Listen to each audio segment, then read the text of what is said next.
जादुई तोता। एक छोटे से गांव में एक गरीब परिवार रहता था।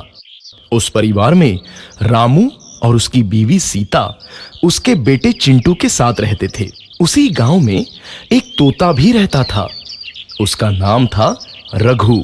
वो किस्मत का धनी था। जहां भी जाता वहां किसी भी चीज की कमी नहीं पड़ती थी। एक दिन रघु उड़ते उड़ते उस गरीब परिवार के घर गया। रघु सोचता है, अरे वाह, लगता है यहाँ आज बहुत अच्छा खाना मिलेगा। मैं पेट भर के खाऊंगा। वो एक कटोरी में रखे अमरूद देखता है। अरे वाह, अमरूद, मुझे तो ये बहुत पसंद है। मैं तो इसे पेट भर के खाऊंगा। रघु तोता अमरूद खाने ही लगता है। तभी सीता रघु को अमरूद खाते देखती है तो गुस्सा हो जाती है और उसे वहां से भगा देती है। भाग यहाँ से, न जाने कहां से आ जाते हैं। मैं तो परेशान हो गई हूं इनसे।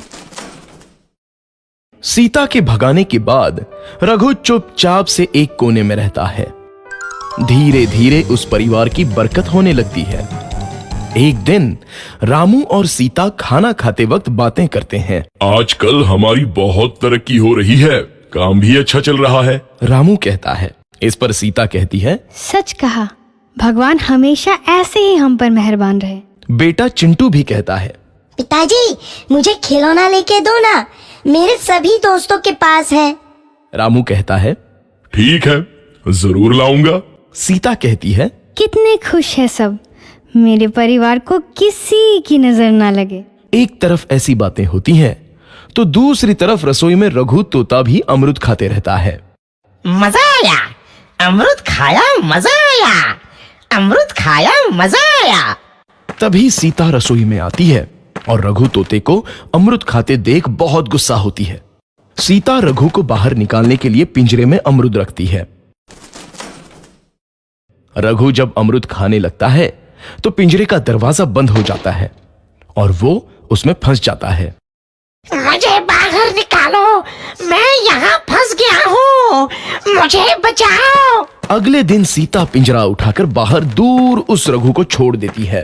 रघु के जाते ही उनके घर आई बरकत धीरे धीरे कम हो जाती है। उन्हें बहुत घाटा होता है।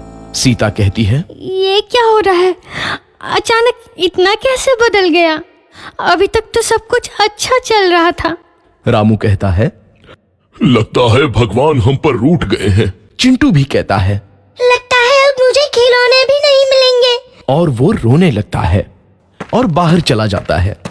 कुछ दिन बाद रघु तोता फिर से उस घर में आता है। वापस आया, मैं वापस आया, अब मैं जमकर अमरूद खाऊंगा।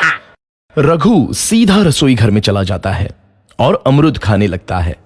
कुछ देर बाद सीता रसोई में आती है और रघु को देख कहती है, एक तो घर में पहले से इतनी दिक्कत चल रही है और ऊपर से ये तोता मुझे और परेशान कर रहा है। सीता रघु को वहां से भगा देती है। रघु उड़कर किसी कोने में छुप जाता है। कुछ दिन बाद धीरे धीरे उस घर की बरकत वापस आने लगती है। काम भी अच्छे से चलने लगता है। एक रात जब रघु तोता अमरूद खाने जाता है तो पिंजरे में फंस जाता है। ये लोग आखिर चाहते क्या हैं?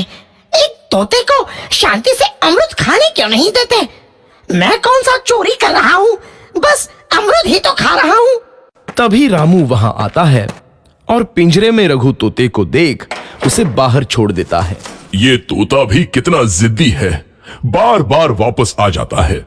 जैसे ही रामू रघु को छोड़ देता है, अगले दिन से फिर से उनके घर की बरकत जाने लगती है। काम में घाटा होता है।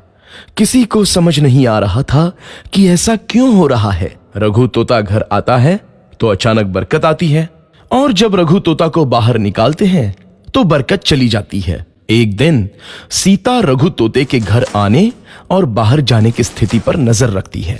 ये तोता जब भी घर आता है तो घर में बरकत आती है और जैसे ही ये घर से बाहर जाता है तो उसी के साथ बरकत भी चली जाती है।